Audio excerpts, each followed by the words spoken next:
This is Frank McNally from Public Spend Forum. Thank you all for joining our webinar this afternoon on creating public sector value through supplier relationship management.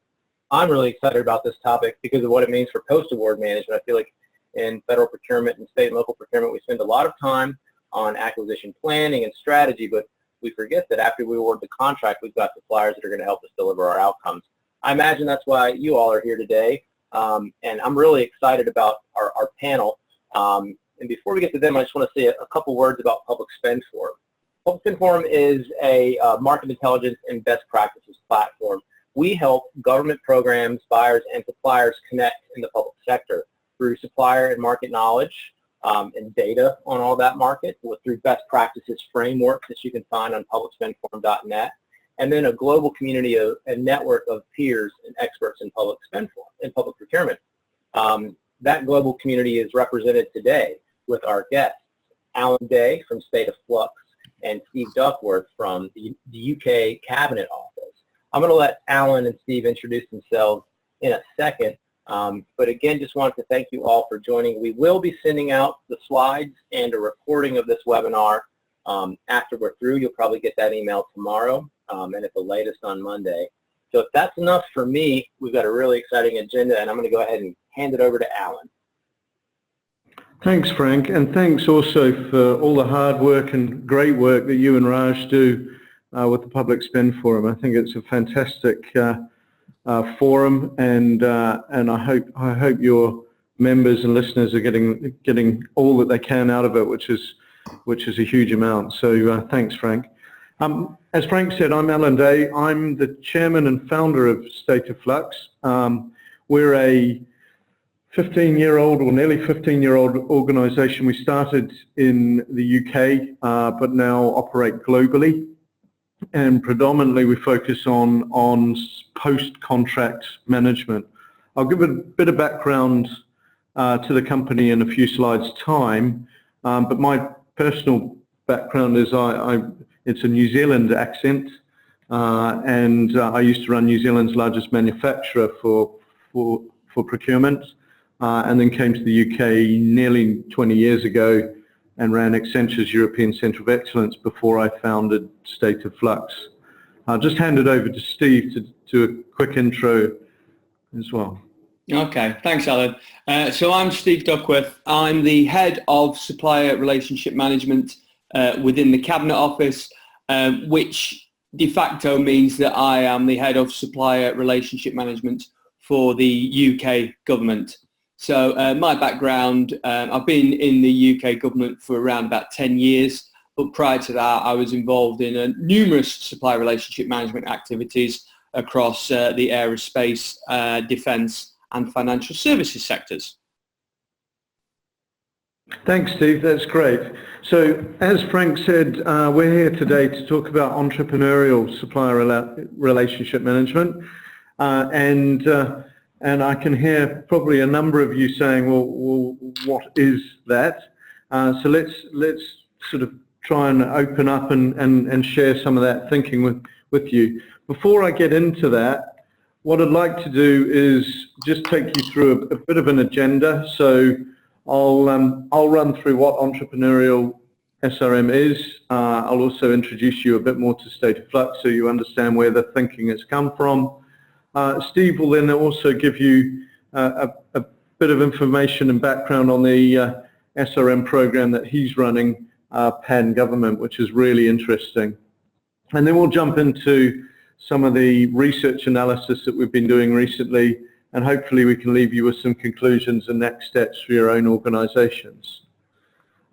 Please jump in real quick and just let everybody know in the audience there, if you have any questions, please do use the chat function in Zoom, and you can send those to me, and I'll pose them out to Alan and Steve as we go. Okay, thanks. Sorry. Brilliant. Thanks, Frank. That was a snap moment, because I think I was just about to mention, please ask lots of questions, guys. That's what we're here for. We're really interested in getting your questions, etc. So just a little bit of background and very quickly on State of Flux.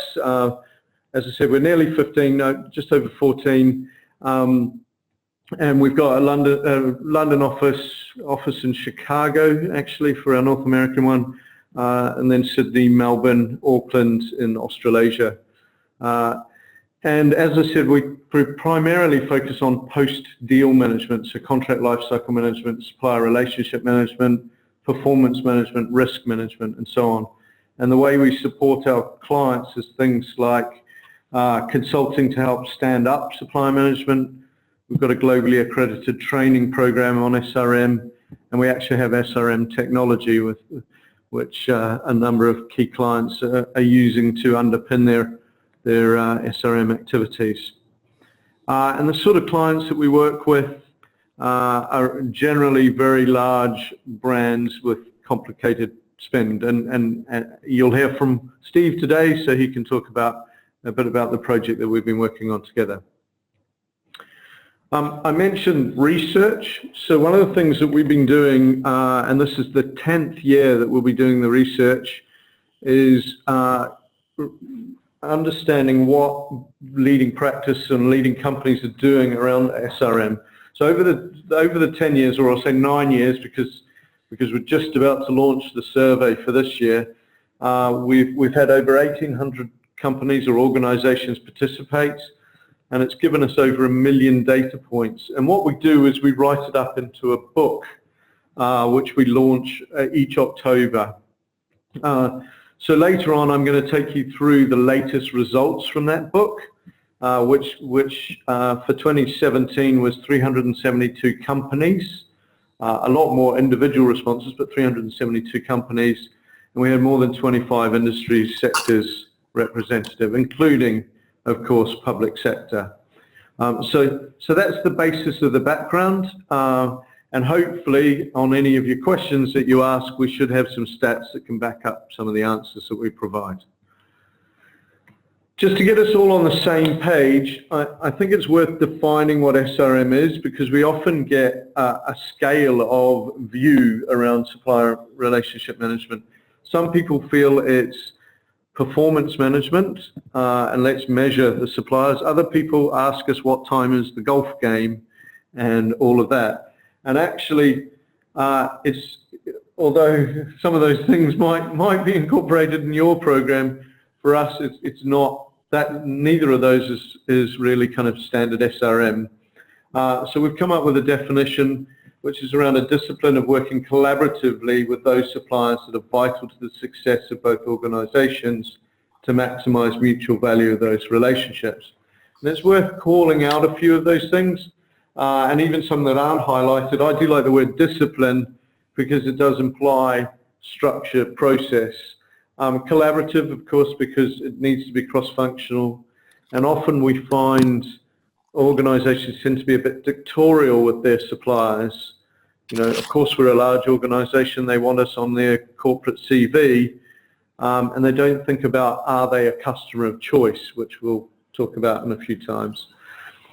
Needs to be mutual interest, and of course it needs to be a strategic or critical relationship. You wouldn't do it with everyone, so you've got to make sure that it's worth putting the time and effort into it.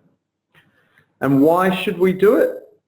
Well, there's some interesting stats out there, and hopefully you won't rock too far back in your chair on this, but the stats are between 30 and 50% of the deals done don't translate to the bottom line.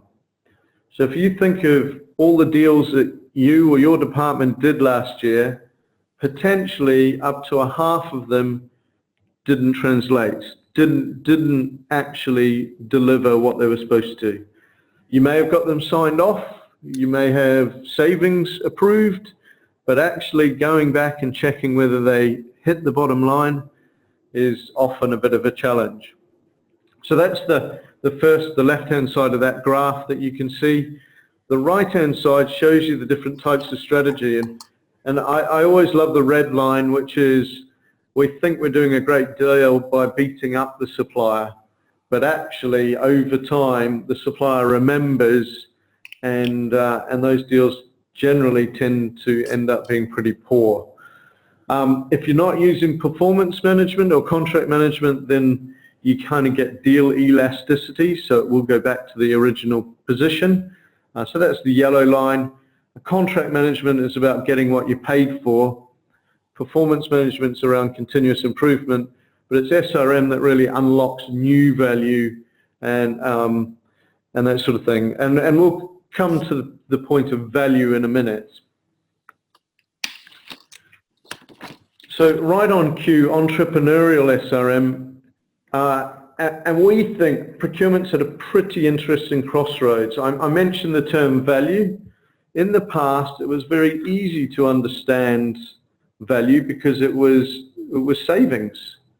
But now it's savings, it's risk, it's speed to market, it's access to the A team, it's access to innovation, it's digitization and bringing those sort of things on board. So all of a sudden, value that we're bringing from a procurement perspective has changed completely. The other thing that's happening is there's a rise of a procurement outsourcing market. Currently it's worth 2.4 billion and it's growing at 9% annually. So effectively, the thing that we used to be known for as procurement, which was around the tender or the RFP, is either being outsourced or it's being automated. So those things are changing. The other thing that's happening is businesses want to change, need to change. The digital government is coming in, so what we used to do traditionally is no longer there. So we have to get a lot more innovative. We have to look at all the things that we're doing. So we see the whole collaboration side of things really coming through, and I think procurement's role has got to change so that actually, rather than being focused on running the tender process, our value is around understanding the organization's needs and wants and managing the supplier to make sure that we get not only the value that we've paid for, but that new value. Now, to do that, all of a sudden, you need to be quite entrepreneurial to take advantage of that. So that's kind of the thinking behind the entrepreneurial piece, is that no longer can you make just a buy decision, you actually have to make a good decision for the business. And what does it mean to be entrepreneurial? I think it's going to change our skill set that we need. We're going to need to understand the organization's needs and wants a lot better. We're going to need to understand the marketplace a lot better. And we're going to need to be able to make quick, speedy decisions. No longer can we be the slow part of the organization. So I'd like you to think about a few things around what does it mean to be entrepreneurial in your organization, especially in public sector, where maybe in the past, rightly or wrongly, it's got a perception of not being entrepreneurial. I think there's opportunities to now look at those sort of things. But that also means the resources and skills will need to change, and being good at running an RFP is not the same skill set as understanding wants and needs and behavioral based skill sets. And then think about, is that realistic? Is that, how quickly could you move to that? And if you can't move to that, what's going to happen in your business? So one of the things that we've noticed, and we've done an article on this actually, is through the research we've seen quite a number of large public sector supplier relationships not go so well, shall we say. And often these end up in the press. I had a chief procurement officer from one public sector organization come to our office the other day, and he said, I've had 2 meetings today, both with the same supplier. The first meeting, they were taking us to the High Court. The second meeting was about collaboration. And it's kind of like, well, this is the same supplier. Why isn't there actually a structured approach to how this relationship is being managed? So I think what we've seen in the past is a failure to exercise control and management of some of these contracts or relationships. The strat sourcing and category management processes haven't. I think they have improved recently, but in the past, not so good. And we've definitely seen that there's been a huge gap around performance relationship management. And then you can also look at definition of requirements, and non-mutual contracts have been very one-way. So if we're trying to get collaboration, we're going to need to think about those sort of things. In our latest book, we've got a case study, and you can download our books from our website, and they're all free. There is a case study there on the Australian Defence Force, and their quote is quite interesting. They saved Australian 1 million per month in terms of total cost of ownership, and they had a 44% fall in hourly labour cost and a 27% increase in material availability and seaworthiness. So for them, that supplier relationship has really delivered, but it has taken a long time to get in place. So there's definitely value on that. Sorry, is there a question? That might have been a call. Perfect segue anyway to move into Steve, and Steve will give you some background on his organisation and the program he's been working on. Okay, thank you, Alan. Thank you for that. So one of the things that Frank's just mentioned to me before is for probably just me to explain who the Cabinet Office are and our role before going into the thing I specifically want to talk about. So the UK government is based around a series of ministers, and a Prime Minister and a series of ministers, and each of those ministers is responsible for a separate department, be that work and pensions, be that health, be that defence, be that industry. There are a number of the departments. And all those departments come together to form something called the Cabinet. Now, the Cabinet Office it's a relatively small department, but it reports directly to the elected Cabinet, and it is responsible for ensuring the delivery of all cross-government policy implementation. So there are some policies that are specific to the health, there are some policies that are specific to defence, but there are other policies, such as how our growth agenda, how we work with small businesses, etc., that all come through the Cabinet Office. And the Cabinet Office is charged, like I said, with ensuring this policy delivery across government. So I hope that's clear, and I'm more than happy to take some more questions around that. That said, the Cabinet Office, whilst it is responsible for sitting across all those departments, it doesn't actually have any direct authority or control over those departments. So I want to talk a little bit first about the landscape or the structure by which UK government operates, and therefore some of the challenges we're facing. So the first thing is we have multiple departments, and there is no real direct control of those departments other than within the department themselves. Within that department, there are what I will call sub-departments. We call them arm's length bodies, but they're sub-departments. And those sub-departments are deliberately constitutionally set up to be autonomous from the main department so that they can focus on whatever it is their delivery requirement is. Because they're autonomous, there is very little data transfer between the main department and the sub-department. To compound the problem even more, and I think it's something Alan has alluded to, is that sourcing generally happens within the commercial function in a department, but the contract management and the delivery of the contract and the services throughout the life of that contract are held at the operational level, generally in these arm's length bodies or some departments. So the net effect from this, is an incredibly fragmented landscape with very little governance and very little control, not because it is inefficient and doesn't work properly, it is like that because it is constitutionally constructed to operate in that way, which means transforming or changing any of these component parts is extremely, extremely difficult. Another one of the and I'm sure if you work in the public sector, whichever country you're in, some of these messages will probably be ringing true in your ears right now as well.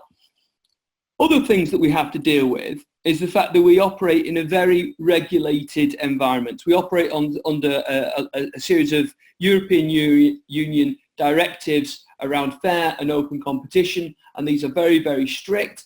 And sometimes if we step outside of the strictures of these European Union directives, we will find ourselves in court and will be challenged by other suppliers that say, well, we're not happy with the way government is doing business with a specific supplier because we feel that that is now being anti-competitive.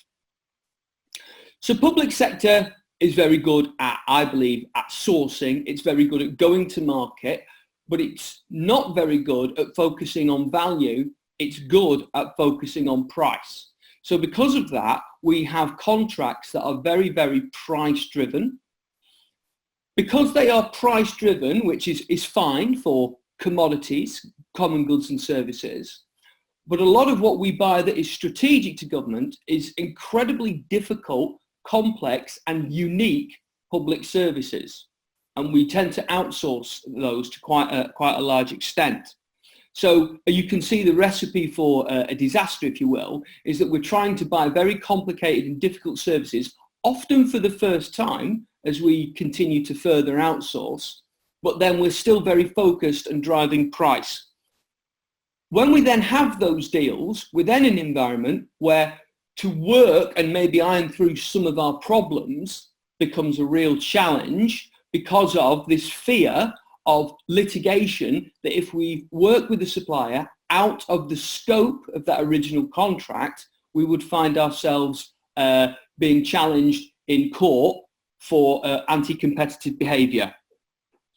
Now, what that has led to is a scenario where sometimes the large, complicated contracts aren't necessarily fit for purpose and aren't necessarily working, but the departments fall into a pattern of behaviour whereby they challenge the supplier through the contract and demand contractual performance, and they won't step away from that conversation and have a more collaborative and problem-solving focused dialogue with that supplier in order to rectify what specifically isn't working. So the $64,000 question then is, so what does the Cabinet Office now do about this? So we have two main strands to the Cabinet Office and how we're addressing this. The first is something that we call our strategic partnering program. So across all of government, we have identified 30 or roughly 30 of the most strategic suppliers across government. They tend to be our large, complicated outsource providers. They are defence providers. They are facilities management and construction companies, the people that we spend an awful lot of money with, and a lot of public services are quite critically dependent on that supply delivery. For each of those suppliers, we've actually put in place something called, well, we've put two roles in place for each. The first role is something we call a Crown representative. They operate on behalf of Her Majesty's government, but they are not actually civil servants. They're not public sector workers. They are contracted to the public sector, but often they are former executive directors of large companies or chief financial officers of large companies, somebody that has a strong reputation and somebody that has a high degree of credibility within the private sector supply market. And they act as almost a neutral broker role. Now they act between government and the large supplier and act as an escalation point by which, if the supplier or government have any issues, that this expert, this senior leader can come into the conversation and can actually start to broker when things start not necessarily working particularly well. Supporting that person we also have a senior civil servant who is full-time dedicated to the cross-government relationship with that supplier. And that person works, day in, day out on the focus of that relationship with the supplier, working with the departments, understanding all the contracts that exist, understanding how those contracts are performing, and is then working with the supplier, going back to Alan's definition of what SRM is, working with that supplier in a mutual and collaborative way to address some of the issues that both parties are having. So that's how we're approaching the 30 most strategic partners. However, there are circa 200 further suppliers who are strategic to the departments themselves, and generally they're strategic to only that department. So to support them, we have developed, with State of Flux, a best practice guide, a handbook, if you will, by which the people who are responsible for the management of those contracts and the operational delivery, how they can work with that supplier in a collaborative way. Now, we insist that the people doing this piece of work are not the people who are managing the contract itself, because we want the rigorous contract management to still be undertaken. We want the challenge and the holding to account against key performance indicators to still be taking place. But what we then want is a further conversation through collaborative working techniques to work together to find what the additional value is in that relationship that works for both parties so that the problems can be resolved and this further value can be unlocked. We're quite early in our process with that. So is there a question? Yes, sorry, Steve. We have a live question actually, and we were able to be joined by Raj Sharma, founder of Public Spend Forum, and Raj had a question for you actually. So Raj, I wanted to introduce you on that.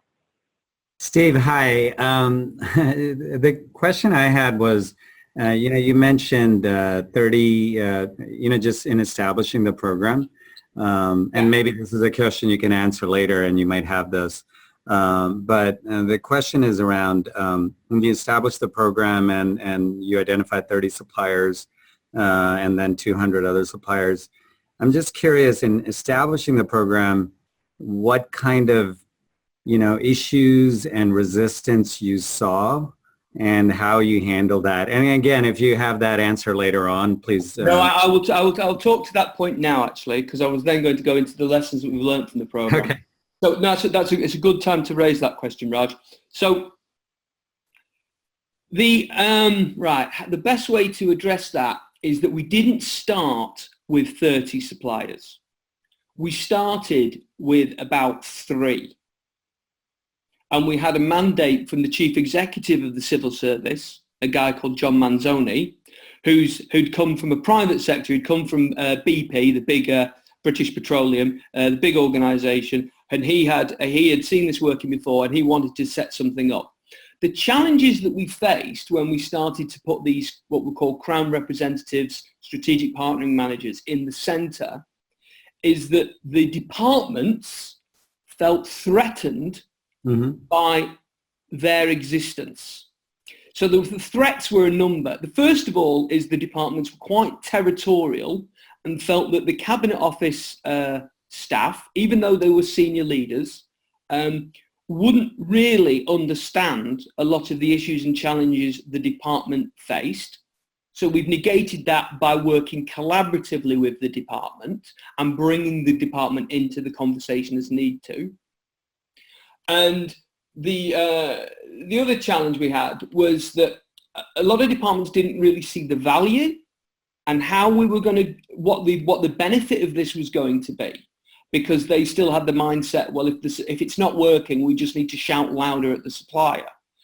So this is why we only did 3 to start with, because we thought, well, if we focus on 3 and we turn those round, and one of them is probably the biggest, most, I'm trying to think the right word, biggest, most complicated and prevalent across government suppliers we have. It's a very large outsourcing company.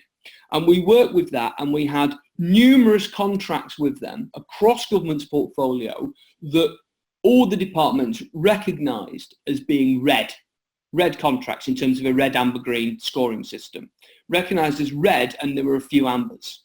We've worked with the supplier and that department on each of those contracts, and now most of them are now rated as either amber or green by deploying these problem-solving techniques and raising the issue to the appropriate level and addressing the key fundamentals which were causing some of those problems.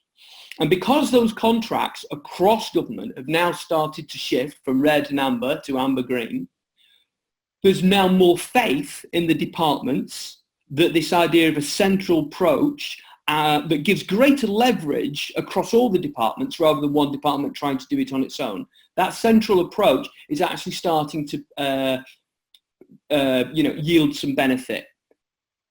We still get some noise, we still get some challenges. Every time we add a new supplier to our portfolio, there is still the voices appear saying, well, we're not sure. Another thing that I think drives a lot of that is they don't like other people, I don't know if you aware of the phrase, seeing their dirty laundry.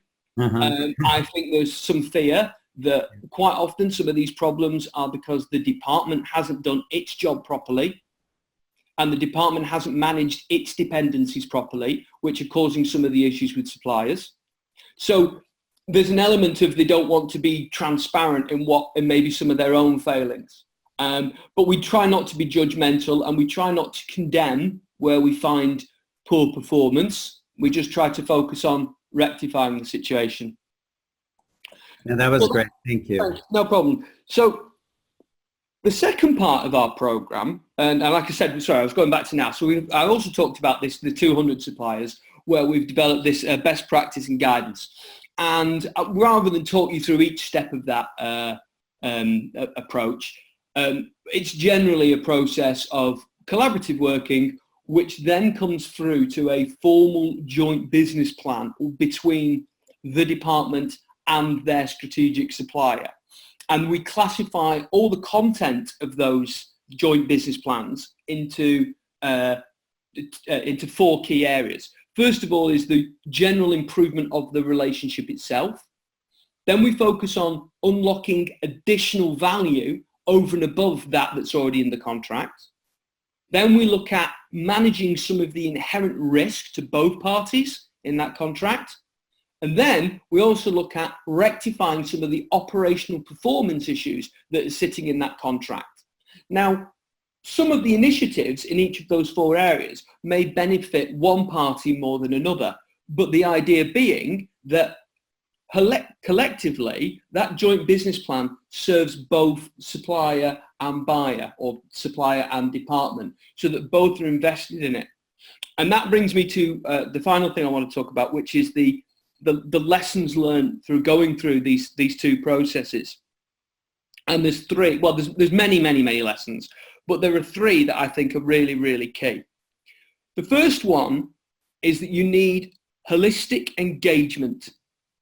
You need everybody who is involved in that relationship, whether senior or junior, whether they are on the department side or the buy side or the supplier side, to believe in that relationship and to believe in that collaborative way of working.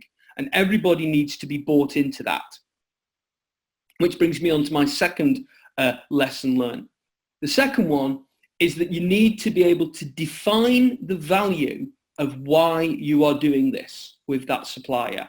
And everybody needs to understand that value. We call it a value proposition of why you are working with that supplier.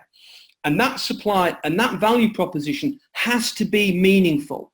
If the value proposition is, well, we think we might save 20%, it won't work, because only some parts of the organization care about saving cost.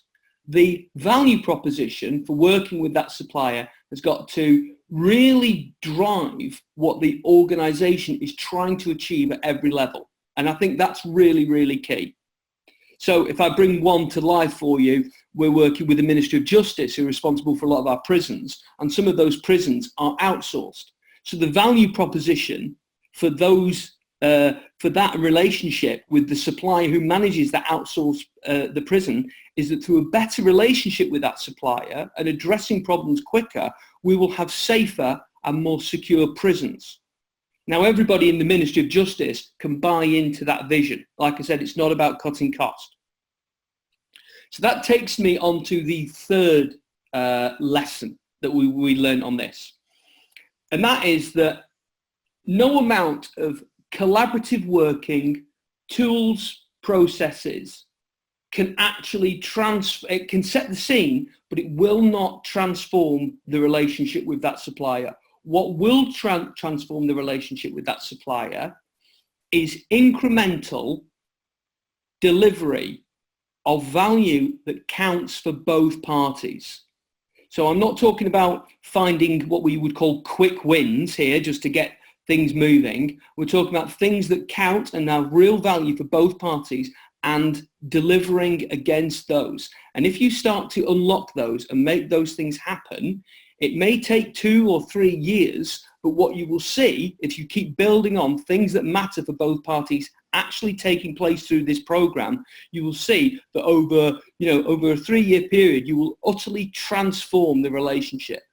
So when I talked before about our strategic partnering managers who had turned all the contracts from red to amber and then to green, that has been a 2-year process of working with that supplier. And now we're in a situation where that supplier is talking to us first before it's talking to some of its private sector companies and being more open with us than it has ever been before, because the level of trust has started to materialize. But that would never have happened if we just sat in a room with them and said, we now want a trusting relationship with you. It's got to be built on that incremental successive value, day after day, week after week, month after month, etc.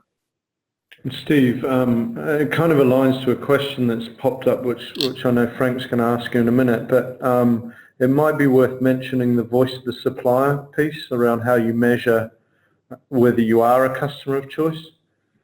Yeah, so we've as part of our program of working with these departments, one of the things that we do very early is we do 2 things. First of all, we understand the nature of the relationship internally with the supplier by doing an internal survey.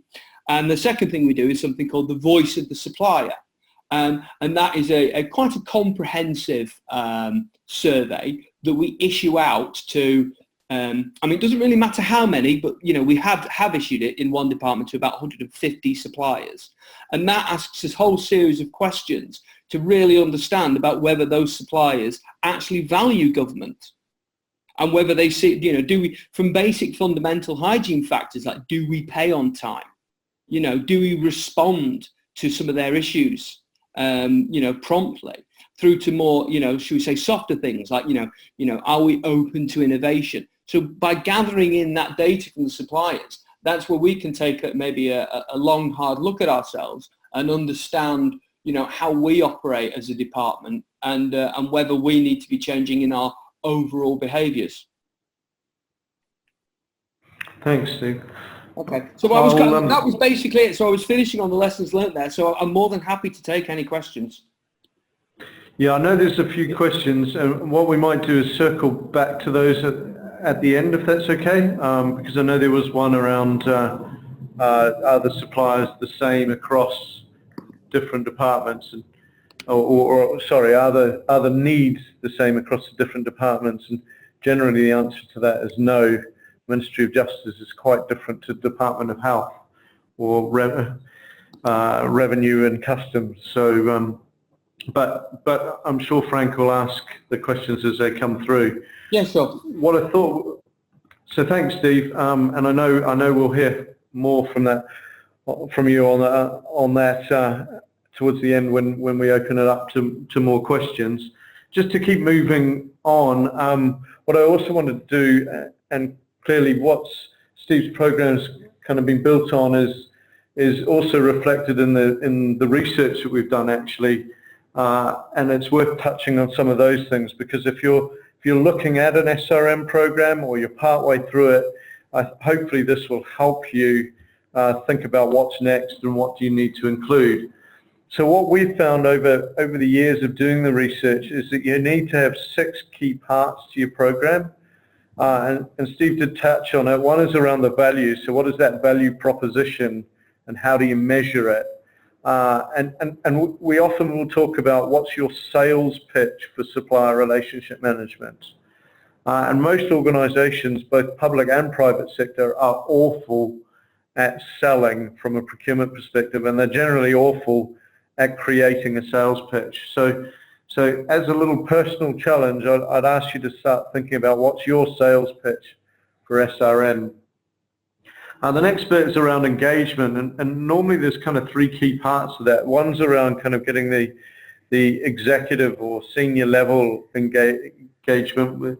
We know through the research that there's a direct correlation between getting executive sponsorship and being good at SRM. The other part of engagement is around getting the kind of operational stakeholders bought into this. And the third part, which often many people forget, is about getting the suppliers engaged. And that voice of the supplier that Steve talked you through is critical. And the absolute critical part of it is what's important to your suppliers, how do you stack up against it, and the key part is versus key competitors.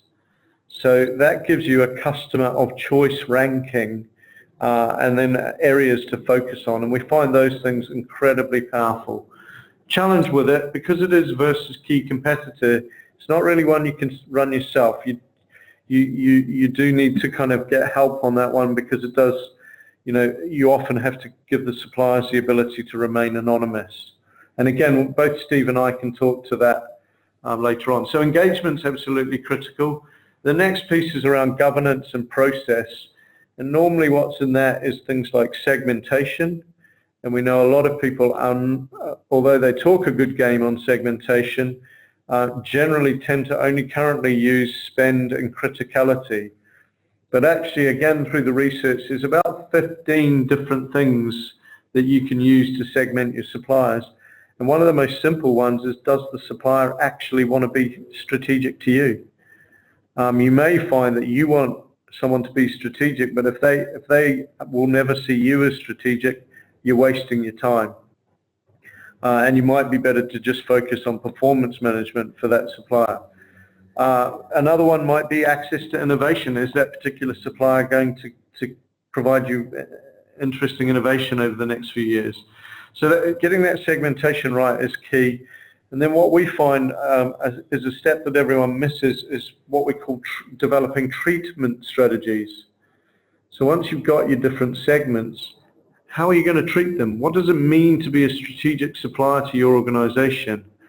And normally you would segment your suppliers into 4 or 5 key segments, but then you might have 9 or 10 different treatment strategies for those segments.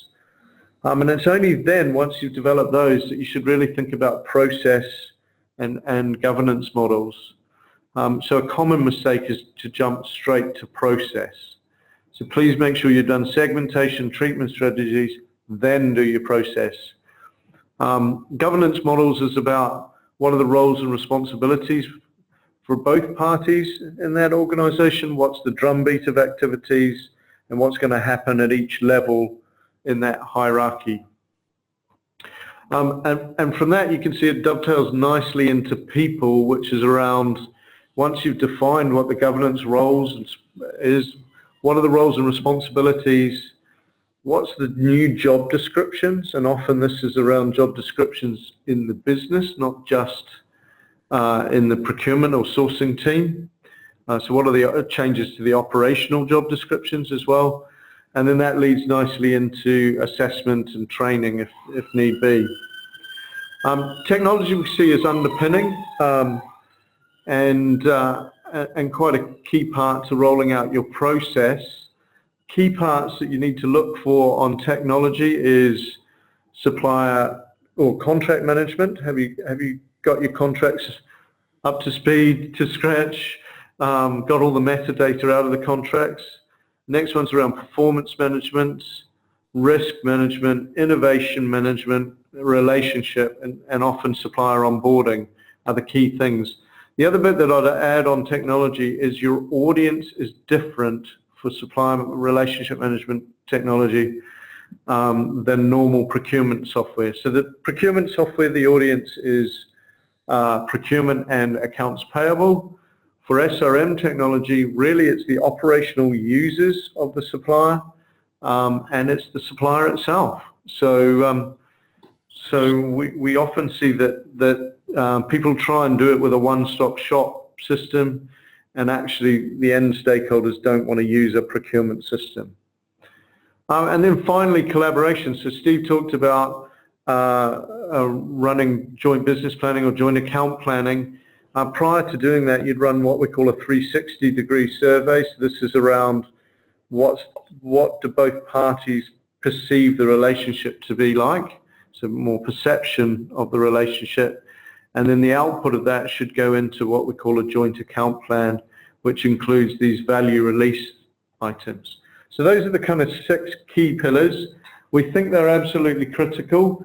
What we've also noticed through the research is you need to do all 6. Don't try and work on one and think your program will work. You need to work on all 6. And through our research, if you do the survey, it's free to do, but what we can do is we can break out your results and show you where, and plot you against kind of undeveloped, developed, established and advanced across the 6 key pillars. Last year we had 37 companies in the leadership group.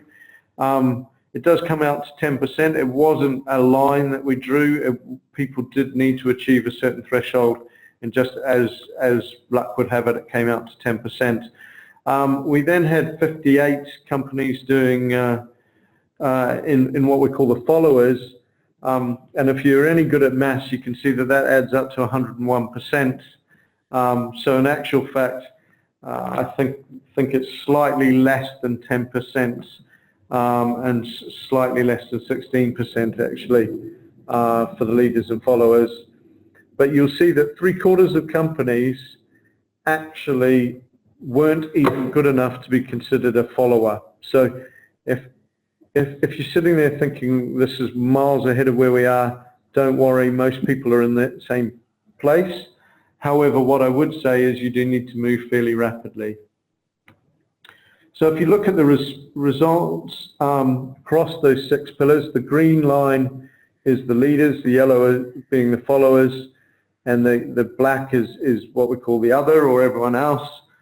You'll notice that actually the first 3 areas people have worked on, but the back 3 are where people are struggling. And unfortunately, the 2 areas that people have not really moved the needle much in the 10 years is both technology and people and skills. So it's a bit concerning, but we are seeing technology, and I know maybe if we've got time, Steve can talk about what their plans are for technology and people as well. And certainly feel free to ask questions on that.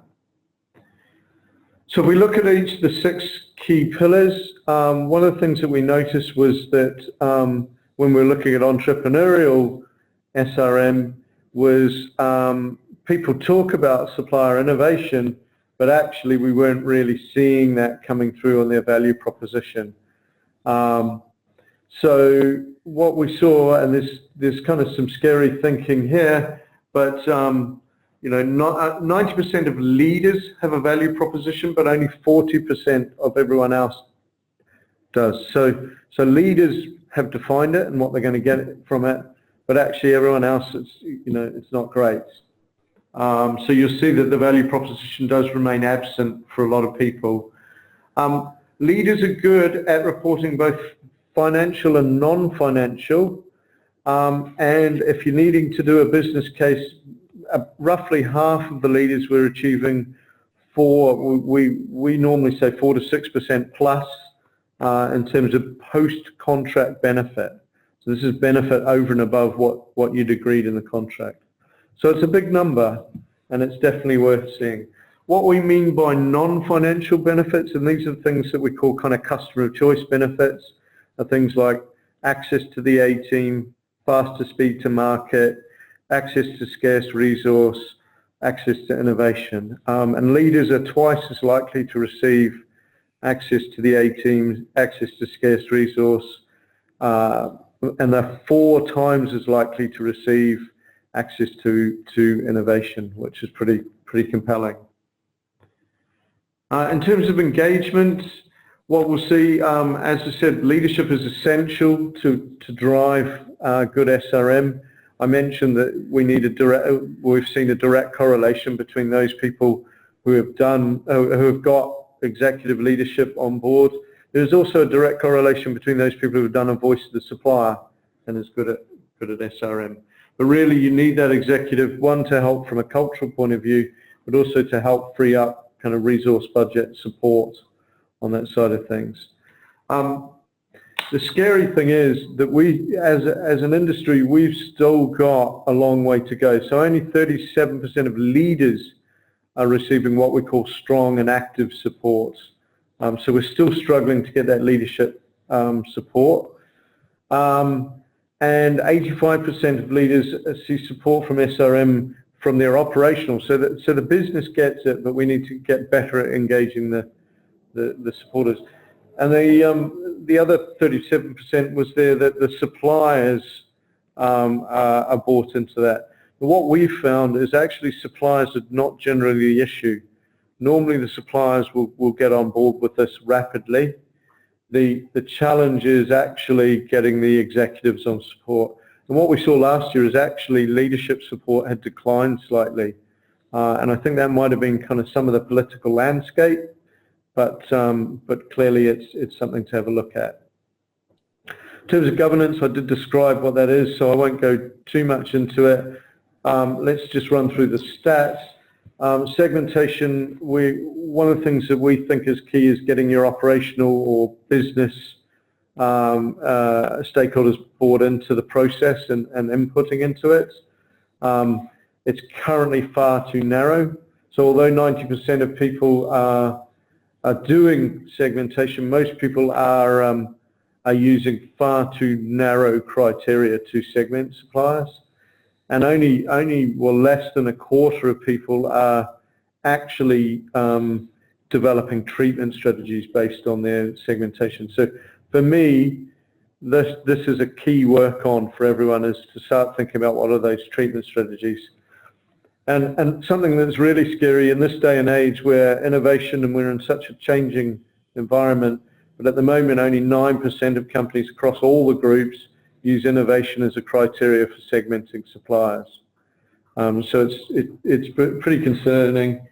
You'll see that currently governance models are inconsistent, and effective contract performance and risk management is still not there. So although people are talking about supplier relationship management, some of the key building blocks around contract performance and risk still need to be worked on.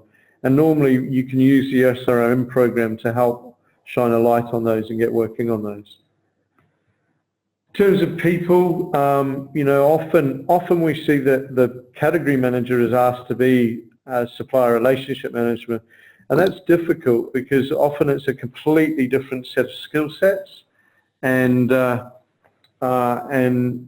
not really trained for working in that collaborative manner. So just to quickly run through some stats, 55% have made SRM a dedicated role, but nearly 40% of people haven't rolled out any training on that. And overall, only 30% have actually defined what that SRM role is. So it's pretty scary, and I think there's a lot of work in that area, hence why people and schools weren't scoring well. Technology, and why do you need technology? Really, that's to drive consistency, standardization, a standard supplier experience when they're dealing with you. And most people, well, I'll show you the stats because it's very scary. Most people use Excel spreadsheets for their supplier management. So I'm going to repeat that. 86% of companies use a Microsoft Excel spreadsheet to manage their most strategic, most critical supplier relationships. If that's not a risk, I'm not quite sure what is. So please have a good think about that. A lot of people are still saying IT support for SRM is poor. I don't believe that. I think that may have been the case, but actually now, you know, if you want to have a look at what we've done, you're more than welcome to, but there are some good SRM tools out there now. I've seen that there's questions popping up, so this is the last slide I have. This is the 6th pillar, and I'm racing through it because I'm conscious of time. But what we can see is, although collaboration is the thing that's going to make things different, and Steve definitely talked about it, still we're only getting 17% of leaders getting benefit from innovation. So there's huge opportunity for all of us there. 30% of leaders even see organization complexity as a barrier, whereas actually virtually everyone else sees it as a key barrier. And only half of the leaders actually have a process to harness supplier innovation. So from a collaboration point of view, when you're looking at innovation on it, there's still a huge amount of work that we can do and benefit that we can get from it. So a couple of quick conclusions. One is that we are perfectly positioned to access more of the supply side value, and using that SRM journey or option and taking our stakeholders on that journey is key. But we need to make sure that it's consistent, standard, and structured. So putting that process governance in place is pretty key. We've got to work on our skills and our technology. And what we've seen is that the leaders are getting much more benefit than the followers. And over the 10 years, that gap has got wider and wider in terms of the benefit that the leaders have got versus the followers. And I'm happy to take people through this kind of more individually, but typically what you do, and this is really what Steve's been rolling out, is we start off with a diagnostic, including a voice of the supplier. We work on the value proposition, and then you roll out your program around process, people, and technology, and then you roll pilots into that. And within the pilots, you're doing things like 360s and joint account plans. That's a very whistle-stop tour. I wanted to sort of give it a bit of time for questions. I saw one pop up. Maybe Frank, you might want to read that out for everyone. Sure. Hammer and Deming, wonder. Yeah, we had a little question or two. I'm going to let Raj run through them. So. Sure. Yeah, so one of the questions is, I'll just read it out. Hammer and Deming wonder if segmentation adds any value. How would you respond? Energy level and resources clearly get applied along some return expectations, but don't we want the customer of choice somewhat across the board? Yeah, to me, the key part around segmentation is around, you know, and as you said, where do you put your energy? You know, I'm not sure how many suppliers each of your organizations have, but basically what happens is that you just don't have bandwidth to get across those, and to actually run what we're talking about around collaboration, even things like joint business planning, you couldn't do that with everyone. So you do need segmentation to apply effectively different treatment strategies for each of those segments and different resource and different support. So we think it's absolutely critical that you do segment your suppliers. I'm not sure about Hamming, but I'm a big fan of W. Edwards Deming, if that's who was being referred to. That's what I was. And we used to fly them to New Zealand actually from my old company. So I'm in fact my thesis was on.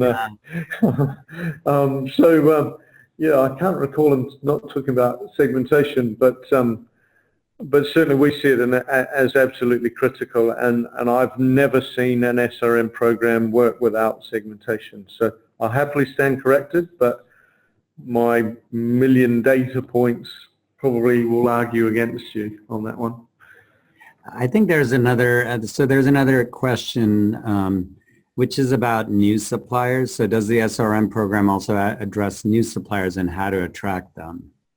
And I'll just frame that and say that I know that's in the U.S. and it's a big issue that, how do we attract new suppliers? Absolutely. So I talked about segmentation being 4 or 5 segments. Actually, for me, the 5th segment should be prospective suppliers. And we should be thinking about what are we doing to attract them, because we see them as a key part around innovation. Mm-hmm. And there's a whole webinar we could do around innovation, but one of the things that we talk about is guided innovation, when you've got a need or a challenge and you post it out. And what you can do is post it out and you can invite responses from your suppliers. And if you've got prospective suppliers in your segments and you've got them in your technology, hopefully, then you can actually also post that need or challenge to those prospective suppliers. So for me, it's starting to get into almost crowdsourcing of innovation for one, but two, it's like pre-management of those prospective suppliers, and you can do some pre-onboarding and things like that. But that's probably the subject for another webinar at some point, because it's a fairly big one. Great. And then I think this is for both of you. It's, I guess, probably a good note to kind of be the last question. If some agency, some government at any level is looking to get started, what is your advice on, how do they get started? And I think you have that on your slide. How do I start? Yeah, I think the key thing, so the first thing is, creating that kind of business case for change. And what we found on that business case for change is there's 3 parts to it. There's one around where are you right now versus where you want to get to. So the way we do that is a bit of a diagnostic. So we'll look at not so much just what sourcing's doing, but what is the wider business doing? Because there must be supplier management going on in the business anyway. And often there's pockets of excellence, and getting an agreed way forward. So that gives you a roadmap of where you're going to go. The voice of the supplier is fantastic for giving you that case for change. So that will tell you the gaps between what's important for the supplier and where you don't either score well or you score behind other organizations, so you're not a customer of choice. So that really gives you a case for change. And then your sales pitch is really about kind of what is SRM and defining it. So you wrap those 3 things together, and that really does give you your business case. So that's where I would start, is that sort of thing.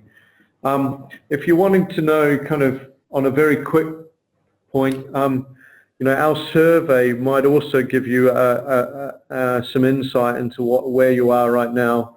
And that's just srmsurvey.com, and you can log in, complete it, and as I said, it's all free, and we'll give you a quick benchmark as a starter for 10, but really you should do that kind of diagnostic kind of business case to get into it. Great. Stephen, do you have any, kind of thoughts? Yeah, well, I'll just talk again to that point of getting started, and I'll be brief because I know we're running over. So getting started, absolutely key things is, the first thing, and you've probably heard this throughout this presentation, is identify the value. Articulate and understand across the organization why you are doing this with that supplier, and really hone in on what the value is. Deep dive that relationship, understand its current performance, what's working, what isn't, and become an expert in how that relationship is currently performing for both parties. So that's the first thing. The second thing is make sure you get the right people in. Without the right people, the people who show true leadership and problem solving, mm-hmm. and can pragmatically work the problem with the supplier, without those people in place with the right empowerment, it won't go anywhere. And the third thing is, and I think this is really key, is start small. Find 1 or 2 suppliers and really make those suppliers deliver that additional value. And then you will find that your program starts to gather momentum. I think a lot of supplier relationship management programs start up with the best of intentions. They identify 15 strategic suppliers. They go after all 15, and then after a year or so, other things have happened, conflicting priorities, and those programs have started to fail, or they've just drifted off and they've just gone a bit quiet. Really focus on one and deliver them. And I'd reinforce that. No more than kind of 3 to 5 for your pilots, please, and make sure that they are relationships that can grow. That often people will choose ones that just require a get well plan. You know, although get well is adding value, it's not SRM. So if it is one of your chosen 3, feel free, but make sure that you identify the first part of what you're doing as get well before you actually move into proper supplier relationship management. Great. I think that's it for questions. Yeah. Great. I think we can wrap this up. Alan, any closing thoughts as we wrap this up? Well, I was just going to say, look, we're more than happy to answer any questions. There's a lot of information. I know, Raj, your site does a fantastic job at disseminating a lot of this information. Also, I'd encourage people to download some of our reports from our website. All the books are free, so feel free to do that. And if you've got questions, we'd love to answer them. We're geeks on this topic, so feel free to throw questions our way. Well, thank you so much. Thank you, everyone, for time. Yeah, and I'll just say thank you for being geeks on this topic, because I think this is an extremely important topic, and I really appreciate some of the comments that were made by both you and Steve on, really the focus on innovation, because there is a lot of focus on price and too much. And so really appreciate that focus on value and innovation. So thank you so much for being on with us. Frank, I'll leave it to you to close it out. Great. Thanks, Raj, and thank you to our panel, and thanks to our participants. I know a lot of you stuck around for the QA, so we really appreciate it. As a reminder, we've recorded this webinar, and we'll be sending it out to everyone probably tomorrow, I'd say, along with the link to some of the slides and some more information about public spend form and the work that the state of Flux has done in supplier relationship management. So thanks, everyone. Have a great rest of your day, and join us again for our upcoming webinars. Thank you very much. Thanks very much. Thanks, guys. Thank you.